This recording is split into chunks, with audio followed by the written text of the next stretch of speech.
Good evening, everybody. We're coming It's to you. 8:29 on April 2nd, in case you haven't looked at your watch lately. A little later tonight. I know It's it. dark We've been busy. outside, and so we did. I've been busy. Yeah, you have been busy. Yeah. Well, I guess I better speak into this. You're not where's speaking my- into yours oh, either. gosh. See, I'm kind of not with it. Yeah. So I hope everybody had a great day today. We had a day of staying inside for the most part, right? Yeah, we did. We did go to Publix Because we got shop. the order that goes in effect tonight at midnight. Yeah, right? so we tried to get I a hope lot of y'all. stuff done. I hope y'all are staying safe. I've been talking to a lot of you, so I know that y'all are healthy and you're doing good. And I just want to say, and I don't mean to make you feel like children or whatever, but I'm very proud of many of you because you've been reaching out to each other. I know I've given out phone numbers to different people because they wanted to call this person or that person, and I know that many of you are staying connected in that way. And so, I'm proud of you because that's what, I was thinking that, and I was actually talking to Pastor Jim Johnson, and we're talking about, now that we do not get to go to church, we have to be the church. And it's really interesting. That's true. The building is just an accommodation, really. That's all it is. Mm-hmm. It's just where we go to gather, but and that is more. It's just more exposed now, I guess, Yeah, right? Right. And so that's a good lesson I appreciate. to be learned from Yeah, that. I appreciate all of you. I know many of you have been watching. My dad's been sending videos as well, and helping people and helping people find some comfort in this time. So Sure, we're all coming together. yeah, we are coming together, and I'm proud of you. And our family's coming together. Yeah. Hey, wait. Oh, my biscuit.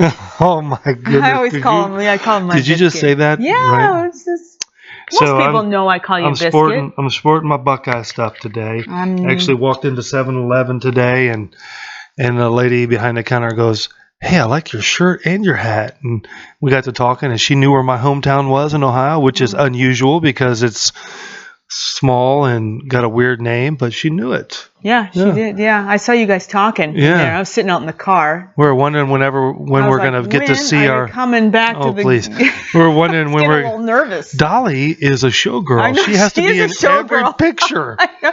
She takes after her mom. That's it. So we were just wondering when we're going to get to see football again, and I see a lot of. Hope never. I see a lot of.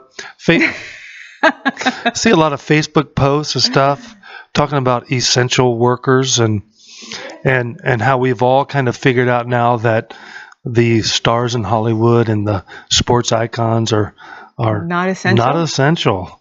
This the is real be essential. A big an eye hit opener to their ego in a way. When you think about it.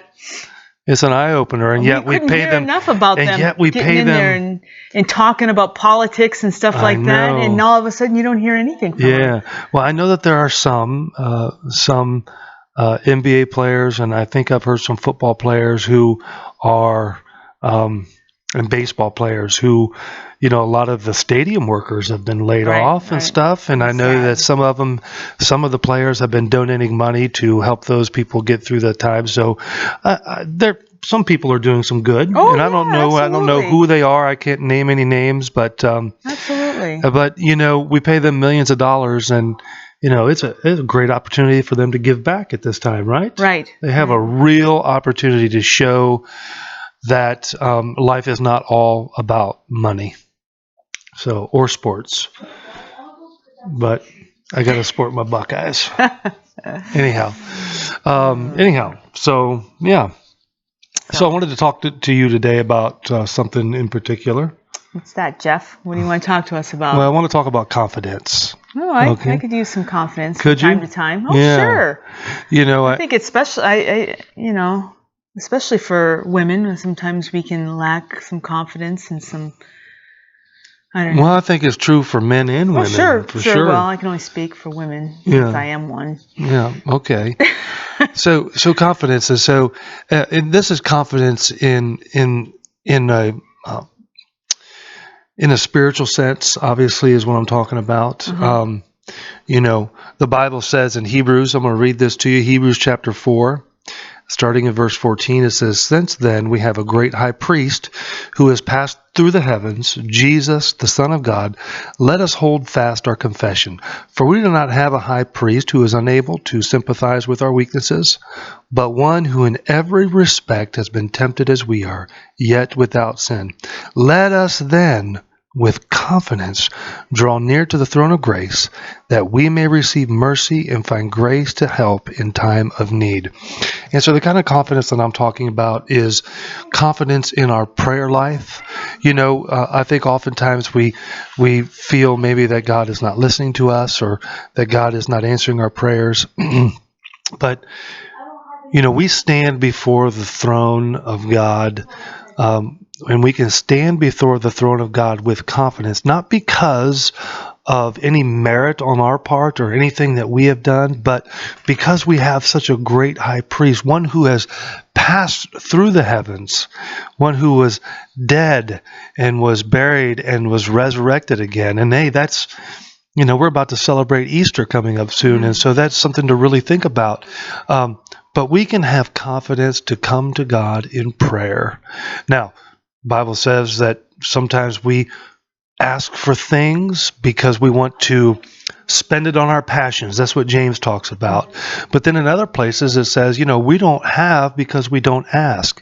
And listen, brothers and sisters, I want you to know that you can come to God with confidence, not because you're such a wonderful person, even though you very well may be, not because you did more good deeds today than bad deeds, but you can come to the throne of God's grace because of what Jesus has done for you.